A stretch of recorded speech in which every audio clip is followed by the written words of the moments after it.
the Magic Johnson and Steph Curry thing is kind of funny to me, man, because this involves Stephen A. Smith again. Right, this involves Stephen A. Smith again, and apparently, Michael Jordan texted Stephen A. Smith and weighed in on the greatest of all time point guard conversation involving Magic Johnson and Steph Curry. He went on First Take, man. I'll play for you exactly what he said. Let me say this, because we've made news because we had a list, and I talked about Steph Curry, maybe the greatest point guard ever, and all of this other stuff, okay? This is not a debate. I'm just going to educate the viewers out there, just like Doggy just did.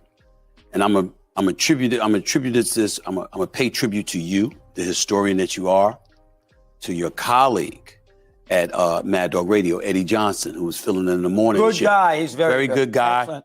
Terrific NBA player throughout. I mean, he was giving lessons this morning on this very topic. Oh, he was. Good job, Steve. I didn't because he was, He brought you up too. He didn't name you by name, but everybody knew who he was talking about, right? And he was talking about you, and he was like, he said, because he knows his history. And Magic Johnson, he said, there's not even close. Magic Johnson's the greatest point guard in NBA history. Y'all don't know what y'all talking about, blah, blah, blah, blah, blah. And he was educating folks and uttered the word facilitator. And I'll get to that in a second. But before I do, I have to read you a text that I received this morning at 5:54 a.m. Good morning, sir.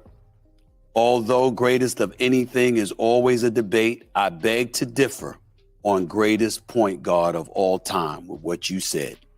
Magic Johnson is easily the best point guard of all time. Steph Curry is very close, but not in front of Magic. You must define point guard to really have a serious debate. Steph Curry is by far the best shooter of all time. Yes, his movement has created many shots for his teammates. He's a career 43% three-point shooter. But Magic Johnson invented the triple-double. Not true invented, but makes it more noticeable in terms of the impact on the game. It's a point guard stat, to be honest. Magic was the best. We can go on, but I don't want to take up too much of your time. I know you get the point. By the way, Magic has 5 NBA championships. Wow. That quote this morning at 5:45 was from Mr. Michael Jeffrey Jordan. Wow, how about that? And he asked me, wow. He asked me to read it on the air. He said, I'm not backing up for it. He said, I'm tired of this argument about Magic Johnson not being the best point guard in the history of the game. He is the best point guard in the history of basketball. That is from Michael Jordan. Stop the cap. First of all, I don't believe you. Stephen A. Smith lied too much. I don't believe the GOAT text Stephen A. Smith that. I really don't. Do Michael Jordan probably believe that? Probably so.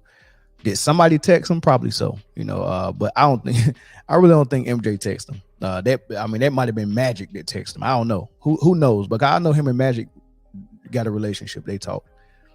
They're friends. But I don't think Michael texted him. But let's say he did. Is what he just read true? I think so. In my opinion, I think Magic is the greatest point guard. And I'm gonna explain some reasons why after I say a couple of things though.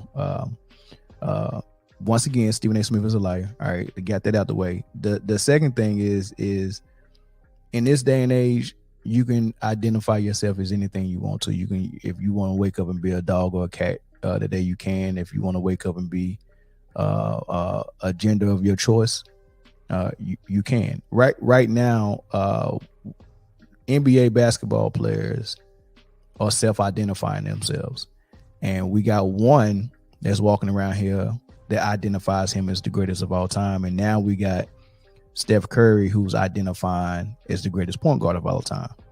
And if you want to be called that, when I see you, I'll call you that. But in my opinion, Magic Johnson is by far the greatest, and Steph Curry is not even number 2, right? He's number 3, right? So let's just talk about some of the things that we can talk about with Magic Johnson.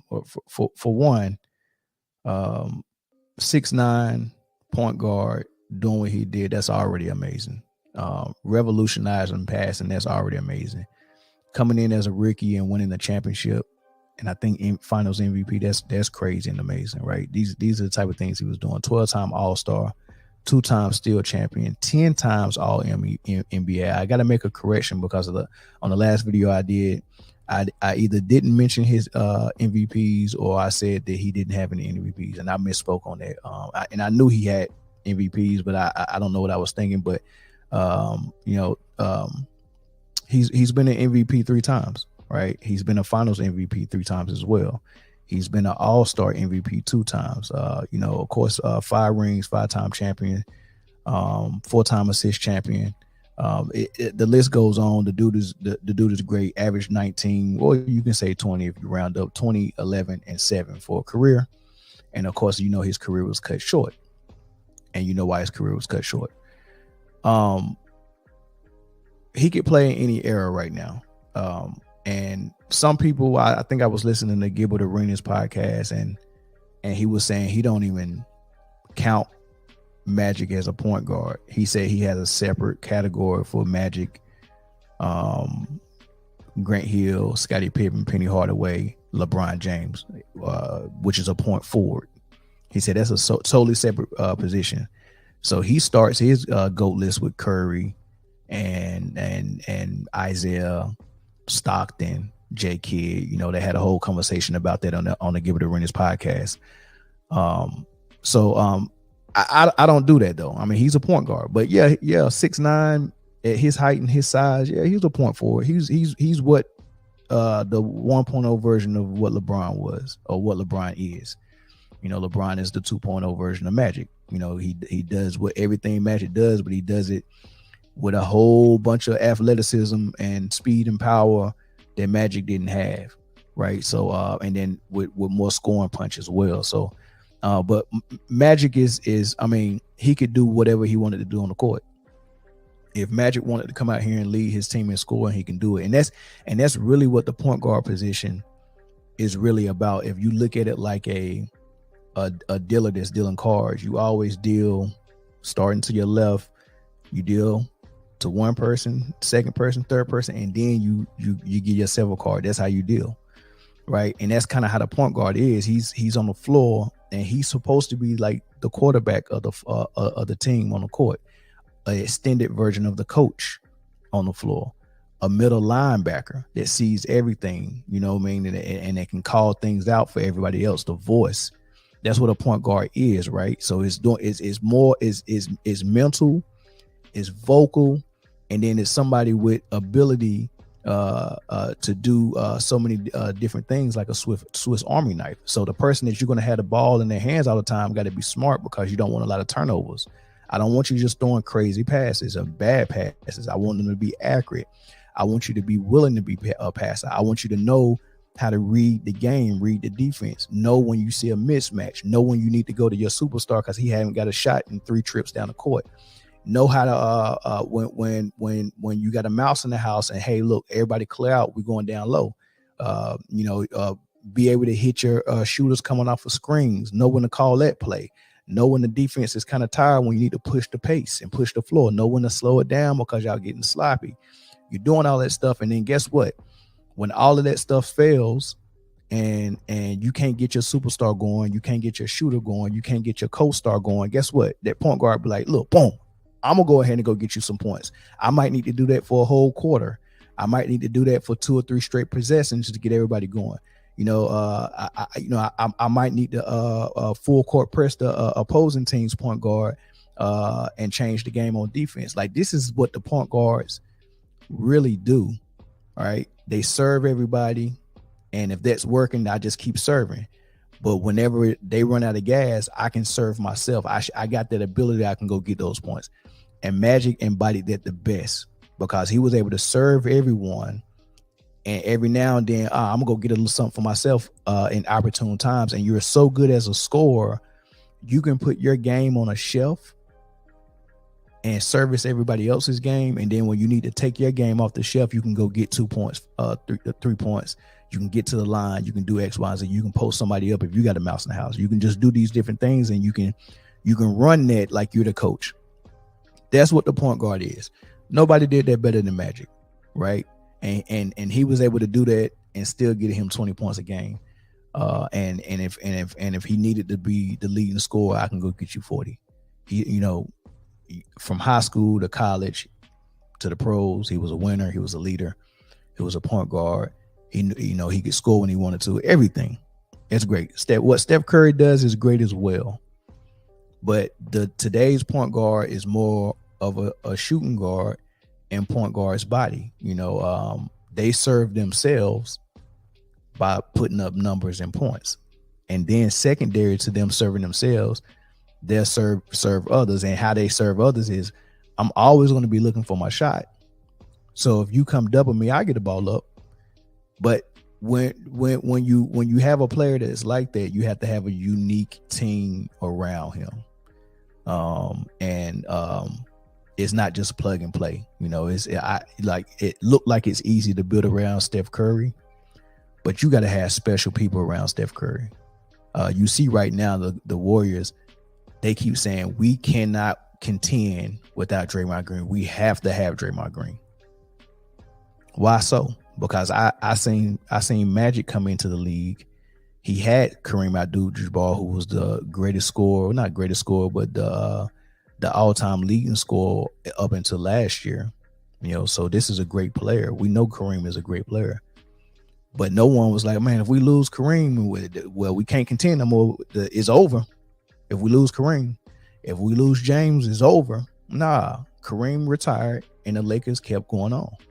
The Lakers didn't stop until the Bulls emerged and then Magic Johnson had to retire, right? But they would have been able to retool around Magic. Nobody was saying, like, when you have a one-of-one on your team, like Bird, Magic, Michael Jordan, LeBron, Kobe, Shaq, it don't even make sense for you to utter the words, without that person, we're not a contender. Because I seen Shaq have Kobe, and I know people was probably thinking in LA, without Shaq, we can't contend. Yeah, without Shaq, you can't contend for a couple of years until you rebuild the team around Kobe. So you can lose a Shaq and rebuild around Kobe, right? But guess what? Losing Shaq is losing a top 15 player of all time, a top 5, probably top 6 center of all time, right? That's a great player you're losing. Where he was still had a little bit of his prime left. You lost that. But you got this person that's like Steph Curry that's supposed to be a one-on-one, and you got that coach on air saying, we can't lose Draymond. We can't contend without Draymond. Why the hell not? Why can't I lose Draymond and figure it out with Steph, who's supposed to be one of the best players that we ever seen? Why can't I figure it out with Steph? You mean to tell me if Steph got so much left in the tank, why he can't lose Draymond and then retool around him? So as long as people are saying we can't lose Draymond, I don't want to hear anything about Steph being this top player. Isaiah didn't have as much as Steph had. Isaiah never had a KD level player. Isaiah never had a Clay level player. He had Joe Dumars, Bill Laimbeer, Rick Mahorn, Dennis Rodman, Mark Aguirre. Mark Aguirre was a microwave. He was a great scorer. I would say I would say Joe Dumars and Clay might be on the same level. All right, so he did have a Clay, but he didn't have a Warrior squad like that. You know what I mean? And he got it done twice, almost 3 times. If it wasn't for a really bad call in the finals, he would have three-peated. Right? Steph would only have 1 ring if it wasn't for KD. And I'm gonna explain to you how this goes down with KD, right? On the way in and on the way out, KD saved the Warriors dynasty and saved Steph Curry's legacy.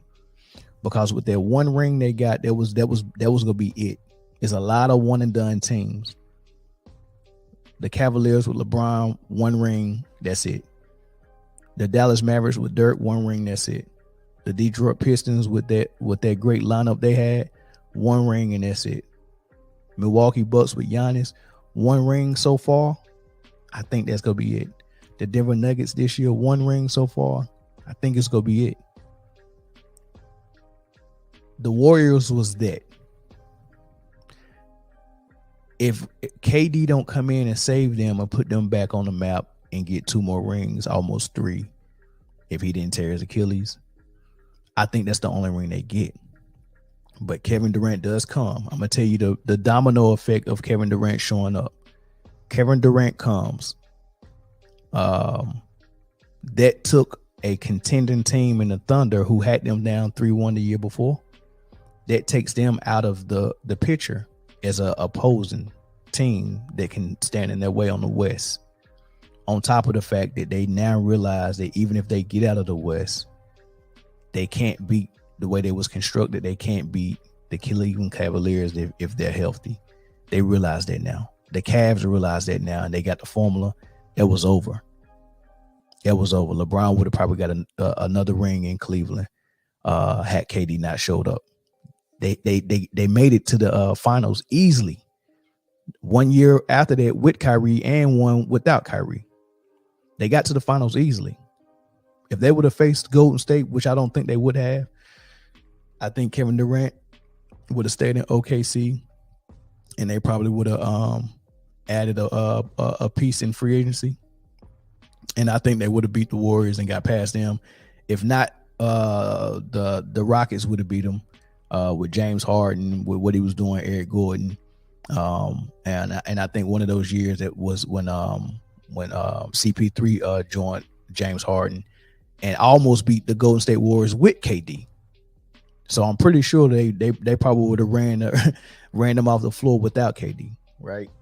KD is not the same player as Harrison Barnes or Iguodala. Yeah, they wasn't getting past the Rockets, and they knew that.